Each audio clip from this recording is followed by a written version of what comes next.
दिल्ली की व्यस्त जिंदगी में रवि एक सफल व्यवसायी था।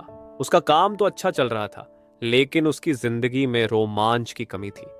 एक दिन उसे एक अनजाना संदेश मिला। संदेश में लिखा था, अगर तुम सच्चाई जानना चाहते हो तो आज रात 12 बजे पुराने किले के पास आना। रवि ने सोचा कि यह कोई मजाक हो सकता है, लेकिन उसके अंदर का जासूसी प्रवृत्ति उसे वहां खींच ले गई।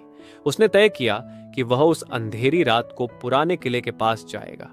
रात के 12 बजने वाले थे और रवि पुराने किले के पास पहुंच गया। वहां का माहौल बहुत ही डरावना था। हवा की सरसराहट और उल्लू की आवाज से सब कुछ और भी भयावह लग रहा था। अचानक एक आदमी अंधेरे से बाहर आया। उसकी आवाज गहरी और गंभीर थी। रवि, तुमने आने की हिम्मत दिखाई, वह आदमी बोला। यहाँ एक बड़ा रहस्य छिपा है और तुम ही इसे सुलझा सकते हो। रवि को समझ नहीं आ रहा था कि वह कौन था और उससे क्या चाहता था। कौन हो तुम और ये सब क्या है? रवि ने पूछा। आदमी ने कहा, मेरा नाम राजीव है और मैं एक पुराना जासूस हूं। इस किले के नीचे एक गुप्त सुरंग है जिसमें एक अद्भुत खजाना छिपा है, लेकिन उसे पाने के लिए तुम्हें कई रहस्यमयी पहेलियों को सुलझाना होगा। रवि ने राजीव की बातों पर विश्वास किया और उसके साथ उस गुप्त सुरंग की खोज में निकल पड़ा। सुरंग में कई खतरनाक और रहस्यमयी पहेलियां थीं, जिन्हें सुलझाने में उन्हें काफी मशक्कत करनी पड़ी।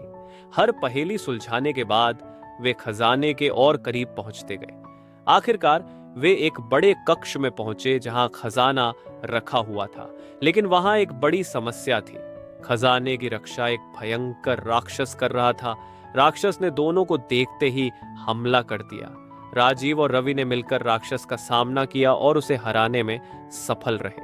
खजाना पाने के बाद राजीव ने रवि को एक चिट्ठी दी। उस चिट्ठी में लिखा था कि यह खजाना सिर्फ रवि का नहीं है, बल्कि उसे उन गरीबों में बांटना है जिनकी जिंदगी में वह बदलाव ला सकता है। रवि ने उस खजाने को गरीबों में बांट दिया और उसकी जिंदगी में एक नया मोड़ आ गया। रवि की यह यात्रा न केवल एक रोमांचक अनुभव थी, बल्कि उसने उसे यह भी सिखाया कि असली खजाना किसी की मदद करने में ही है। अंधेरी रात का रहस्य सुलझ गया था और रवि ने एक नई रोशनी की किरण पाई थी।